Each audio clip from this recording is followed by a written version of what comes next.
کوئی ایسا ادارہ نہیں ہے جس پہ یہ تنقید نہیں کرتے، تنقید کریں، لیکن ان کو الزام دیتے ہیں، یہ مناسب نہیں ہے.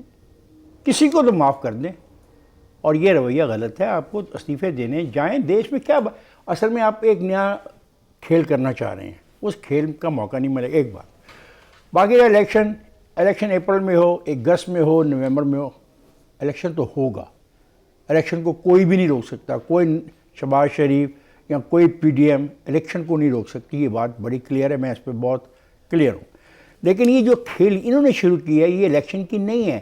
یہ ہے پاکستان میں غیر یقینی فضا کو جاری رکھنا. اور کل جاوید جس طریقے سے پاکستان کی اقتصادی صورتحال پہ تبصرہ کر رہا تھا، اس میں یہ اضافہ کرنا ہے. کون آدمی ہوگا جو اس بے یقینی صورتحال میں آ کے سرمایہ کاری کرے گا، یا مل چلائے گا، یا مل میں پیسے لگا کے ملازموں کو تنخواہ دے گا؟ یہ اس کھیل میں جا رہے ہیں. نتیجہ اس کا کیا نکلے گا؟ ایک بات یاد ہمیں رکھنی چاہیے، ہم ڈوبیں نا تو سارے ڈوبیں گے. یہ نہیں ہو سکتا کہ ڈیفالٹ ہو جائے اور ڈیفالٹ کہے کہ جاوید کو تو ڈیفالٹ کا اثر ہو جائے اور افتخار احمد چونکا کا پی ٹی آئی کا پاکستان کا بالکل کسی پارٹی کا نہیں ہوگا. ڈیفالٹ اگر ہوگا تو پورے ہم سب کا ہوگا. ہم سب اس کو مقابلہ کرنا پڑے گا. تو یہ رویہ غلط ہے. اگر آپ پالیٹکس میں یقین رکھتے ہیں، جائیں جا کے 1 by 1 استعفے دے دیں. پھر کیا ہوگا؟ اصل میں وہ چاہتے ہیں 2 اسمبلیاں توڑنی، وہ نہیں توڑی. ہمیں روکا تھا نہ توڑو. جس دن آپ نے اناؤنس کیا آپ کے رائٹ اینڈ لیفٹ بیٹھے تھے، وہ جیب سے نکالتے اور اسمبلیاں توڑ کے گھر چلے جاتے. تو پھر آپ کی جو خواہش تھی نا 600 اور 500 سیٹوں کے الیکشن کی، وہ پوری بھی ہو سکتی تھی. اب یہاں پہ بھی نیا مسئلہ کھڑا کر دیا آپ نے پنجاب میں بھی. یہ اب کیسے طے ہوگا؟ یہ بھی ایک لیگل معاملہ بن گیا. So you are not serious about resigning from the seats. آپ صرف ایک ایسی صورتحال پیدا کرنا چاہ رہے ہیں کہ لوگ سرمایہ کاری نہ کریں. ٹھیک ہے. افتخار صاحب، آپ نے 2-3 باتیں کی جن میں آپ نے ڈیفالٹ کی بات کی، تو یہ اخبار بھی آپ کے سامنے پڑا ہے. اس کے آخری صفحے پر خبر ہے مفتاح اسماعیل صاحب یہ کہتے ہیں کہ ملک ڈیفالٹ ہونے کے قریب ہے. اور ہاں تو قریب ہے. اس پہ دیکھیں نا، یہ بحث جو ہے نا، آپ with all respect to you, یہ بحث عجیب ہے کہ مفتاح کیا کہتے ہیں. میں کہتا ہوں مفتاح صاحب ڈیفالٹ ہو گیا تو یہ خوشی کی بات نہیں ہے، یہ ناچنے کی بات نہیں ہے، یہ بغلے بجانے کی بات نہیں ہے، یہ دوسرے کو تانے میں دینے کی بات نہیں ہے عورتوں کی طرح. ڈیفالٹ میں سب ڈوبو گے. جی یہ بالکل میں یہ کہنا چاہ رہا تھا. یہ مجھے نہیں پتا ٹیکنیکلی، لیکن ہوگا تو سب ڈوبو گے. سر آپ نے ایک اور بات کی کہ عمران خان نے ملک میں بے یقینی کی جو فضا ہے وہ پیدا کی ہوئی ہے. جاوید صاحب میں آپ کی طرف آتی ہوں. آپ کیا سمجھتے ہیں کہ ایسا کیوں کر رہے ہیں خان صاحب؟ آئین اور قانون کے تحت ہی اسپیکر صاحب ڈیمانڈ کر رہے ہیں نا ان سے، وہ اس کو فالو کیوں نہیں کر رہے؟ وہ پھر کیوں کہہ رہے ہیں کہ جانبدارانہ رویہ اختیار کر رہے ہیں؟ دیکھو، جہاں تک آئین اور قانون کی بات ہے، پچھلے 8 مہینے میں ہم نے دیکھا کہ تمام پولیٹیکل پارٹیز چاہتی ہیں کہ آئین اور قانون ان کی مرضی کا ہو. وہ اس کو اسی طرح ڈیفائن کر رہی ہیں. آپ کے سامنے اپریل مئی کی ایپیسوڈ ہے. سپیکر اپنا آئین لے کے بیٹھا تھا، اپوزیشن اس وقت یہ اپنا آئین لے کے چل رہی تھی، اور پرائم منسٹر عمران خان تھے وہ اپنا آئین لے کے چل رہے تھے. تو پھر ایونچولی سپریم کورٹ کو ڈیسائیڈ کرنا پڑا کہ آئین کیا ہے اور قانون کیا ہے. سچویشن یہ ہے کہ عمران خان نے جب استعفے جذباتی حالات میں دے تو دیے، ان کی ایک پریشر ٹیکٹس تھی اور وہ یہ چاہتے تھے حکومت کو انڈر پریشر کر کے الیکشن کی طرف لے کر چلیں. یہ ان کا ایک ٹول تھا، انہوں نے استعمال کیا. بعد میں ان کو ریئلائز ہوا یا نہیں ہوا، لیکن میں یہ سمجھتا ہوں کہ عمران خان اپنی چالیں چلتے رہے. اور یہ جو ڈھونگ ہے اور یہ ٹوپی ڈرامہ جسے میں سمجھتا ہوں کہ دونوں پولیٹیکل پارٹیز، حکومت اور عمران خان دونوں، اس کے بعد چال بازیاں کر رہی ہیں، ٹوپی ڈرامہ کر رہے ہیں، اپنی اپنی گیمیں کھیل رہی ہیں. ڈیلنگ ٹیکٹس ہے. اگر حکومت سیریس ہوتی تو وہ ایک دن میں بھی کر سکتی تھی ساروں کو، لیکن وہ سیریس نہیں تھی کیونکہ وہ الیکشن نہیں چاہتی نا، وہ الیکشن سے مفرور چاہتی ہے. اور عمران خان اگر سیریس ہوتے تو ان کو 8 مہینے نہ لگتے اسمبلیوں سے باہر آنے سے، بیکاز عمران خان کو بھی اب سوچ آ گئی ہے کہ مجھے اس کو ایز اے پریشر کے طور پہ رکھنا ہے. تو یہ سارے مل کے بنیادی طور پہ پاکستان کے ساتھ کھیل رہے ہیں، پاکستان کی قوم کے ساتھ کھیل رہے ہیں. اس چیز سے وہ نکل گئے ہیں کہ آئین کیا کہتے ہیں یا قانون کیا کہتے ہیں، اس سے کس کو کیا فائدہ ہوگا. وہ صرف اپنے مفادات، ذاتی انا، ذاتی ایگو کے ارد گرد گھوم رہے ہیں. ورنہ یہ کوئی اتنا مشکل کام نہیں تھا جتنا کہ انہوں نے ڈال دیا.